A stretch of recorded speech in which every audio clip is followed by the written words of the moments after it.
Hey guys, it's Mr. C, and in this video we're going to be talking about writing some equations and inequalities. Probably won't be solving them, but we're just going to write them out a lot like when we wrote out our expressions. So we have some examples here, and here's our first one. Write an equation to model the situation below. So all of our situations and all our problems will start with that stem. Leon paid $26.50 for a shirt with sales tax of 6% included, but he doesn't remember the price without tax. Okay, so first of all, the price of the shirt, we don't know what it was. So we'll say that that is P for price. And then what happened was he paid 6% tax on that.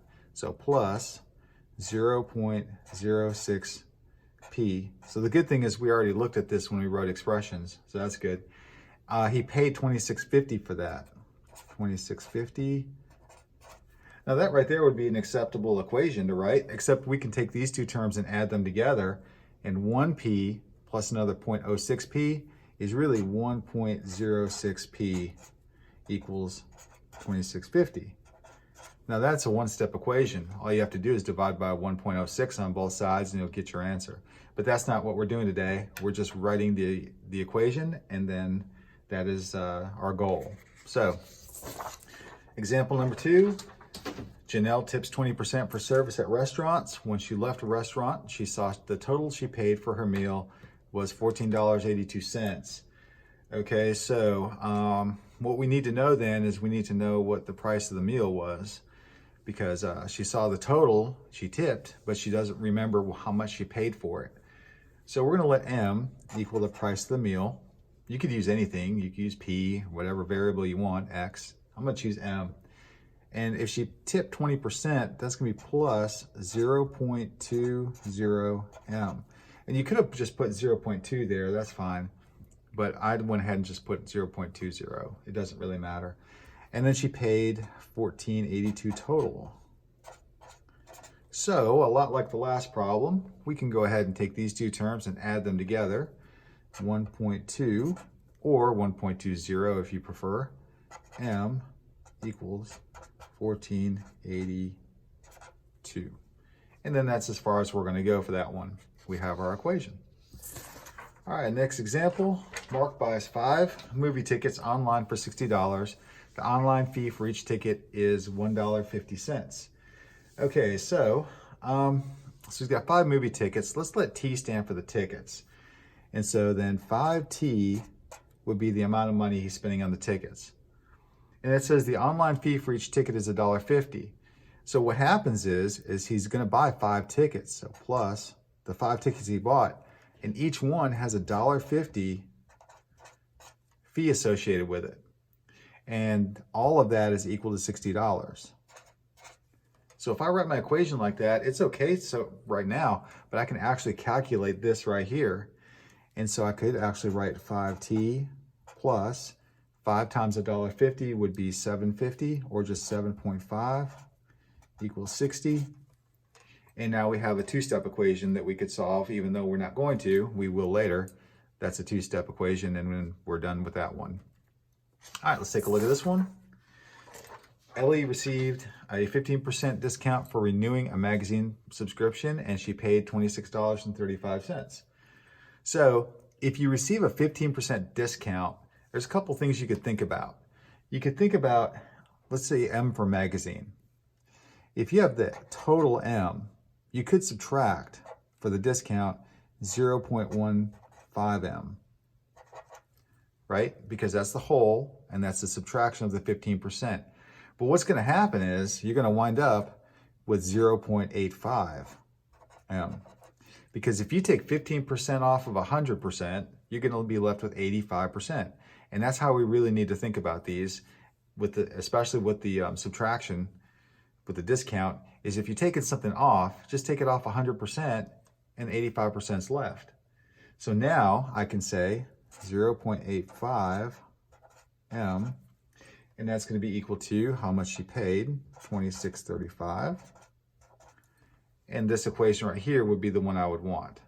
And so that is a 1-step equation, and then we're done. We don't have to solve it. All right, next example, it says a fish grows at a rate of 0.6 inches per week. It is already 4.2 inches long. All right, so we don't know the length of the fish. That would be great.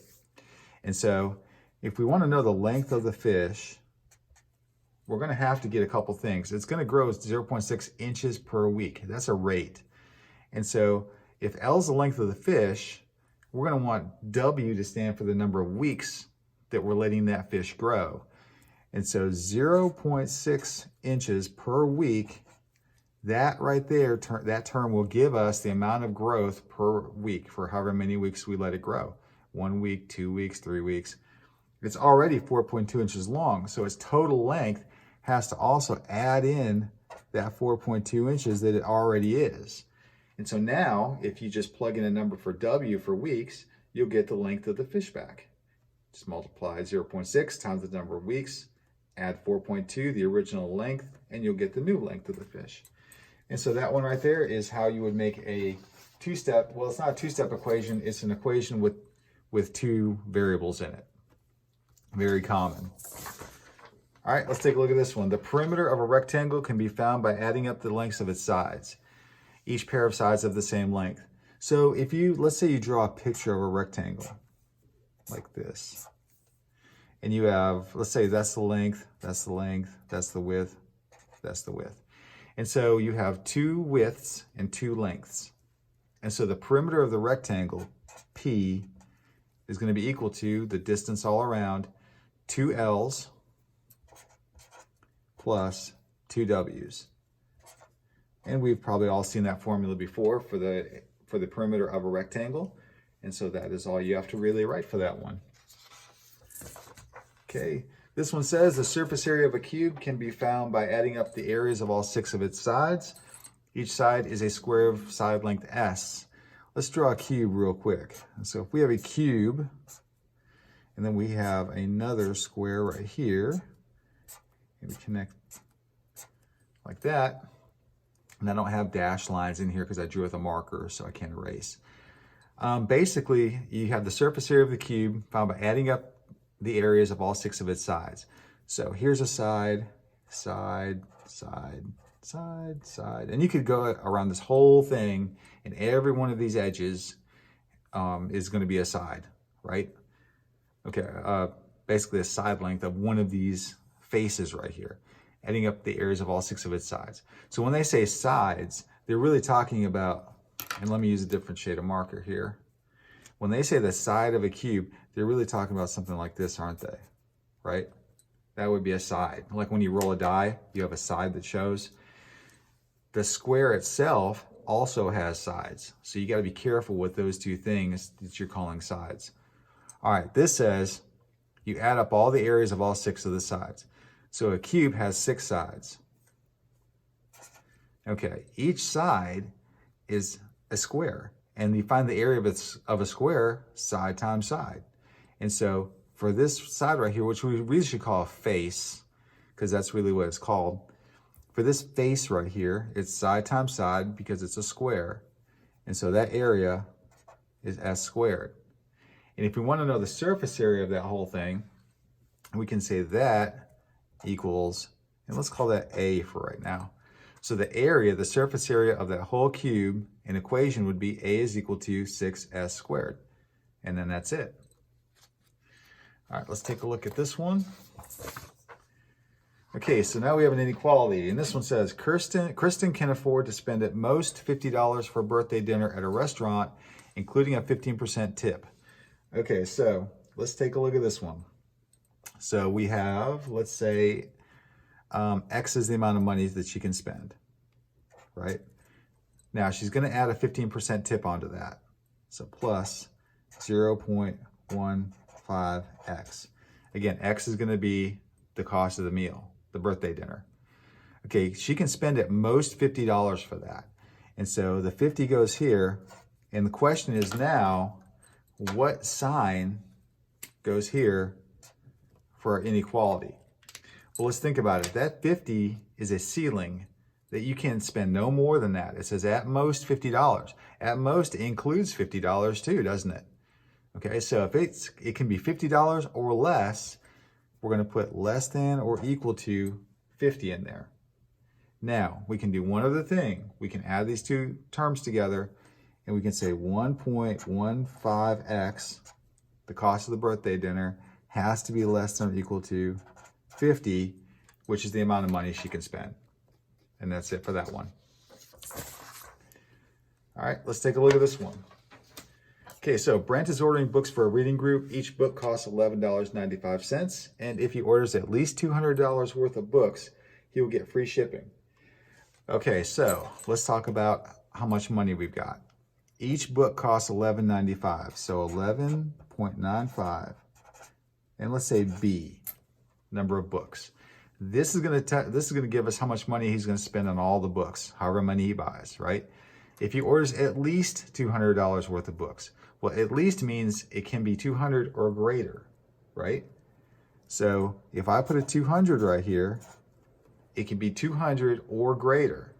And so I want this side to be 200 or bigger than 200.